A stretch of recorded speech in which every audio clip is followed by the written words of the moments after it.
estilo. Comunicando Podcast número 7, temporada 20, y vamos con bueno, pues varios trucos hoy para mejorar los podcasts. Primero empezamos con la grabación, porque estoy probando una aplicación llamada Dolby On, que es una grabadora de sonido gratuita para Android que te permite grabar con el móvil, pero la gracia es que te permite hacerlo con calidad Dolby en cualquier sitio. Lo que hace es que te mejora las grabaciones y ajusta niveles y te quita ruidos y demás. Que es con lo que estoy grabando este programa, por cierto, este podcast. También estoy grabando con un micrófono lavalier tipo pinza porque quiero probar a ver qué tal funciona y lo estoy haciendo fuera del estudio habitualmente donde grabo, bueno, pues que lo tengo más insonorizado y demás. Ahora estoy grabando en el salón de casa, o sea, en una habitación normal, también para probar qué tal queda con este micrófono que, bueno, son dos micrófonos en realidad y un receptor que se conectan al móvil, a iPhone o a un Android igual al ordenador también directamente, y te permite mediante un conector USB-C pues, recibir el sonido de los micrófonos. Y es perfecto, claro, para entrevistas.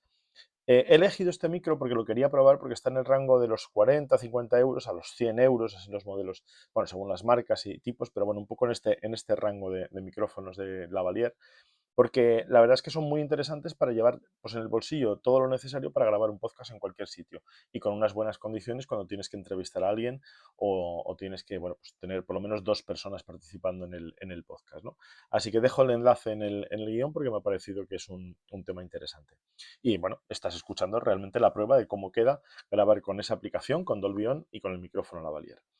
Vamos con el tema del podcast, que es las transcripciones, que el otro día comentábamos que estaban activas en algunos podcasts, y en este episodio pues ya están activas para todos y además en varios idiomas. Lo ha activado también Spotify, Apple Podcast lo tiene en iOS 17.4 para podcast en inglés, francés, alemán y español, y con el tiempo dicen que van a ir añadiendo pues, a todos los episodios del catálogo anteriores. Y se puede acceder pues, a las transcripciones en más de 170 países y regiones, que es donde está operativo Apple Podcast.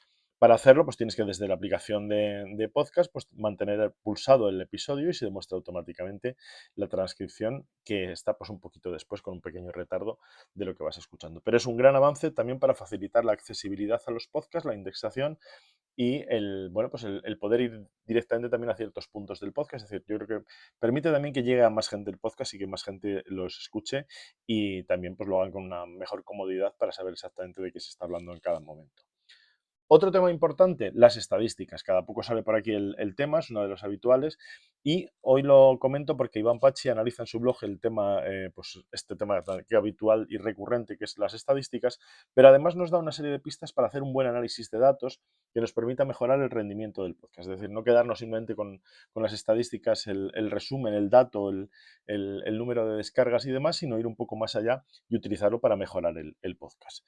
Y por último, y para terminar, qué mejor forma de mejorar un podcast que una newsletter. ¿Y por qué digo esto? Pues bueno, pues porque estaba curioseando en el blog de Spotify for Podcasters y he encontrado un artículo muy interesante sobre newsletters precisamente para podcast. Y dicen que el propósito es de un boletín, de una newsletter, es ampliar tu audiencia y construir tu marca.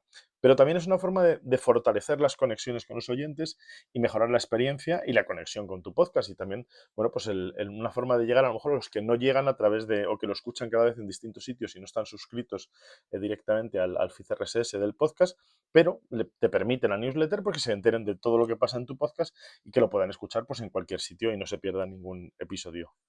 Y hablando de newsletters también, yo creo que es el broche perfecto para terminar este podcast sobre newsletters y demás. Mauricio Cabrera analiza el estado de las newsletters en 2024 y da pues, unos consejos muy útiles para incrementar la tasa de apertura y que yo creo que son válidos lógicamente para newsletters de todo tipo, pero ya que estábamos hablando de newsletters para podcast, pues yo creo que venían al pelo precisamente para este programa. Así que si te ha gustado, pues ya sabes, suscríbete en cualquier plataforma y si también prefieres la versión, bueno, la transcripción o el guión, es decir, donde está pues, todo el texto de lo que hablamos en este podcast, pues lo tienes también en las notas del podcast y en la newsletter de joseantoniogelado.com.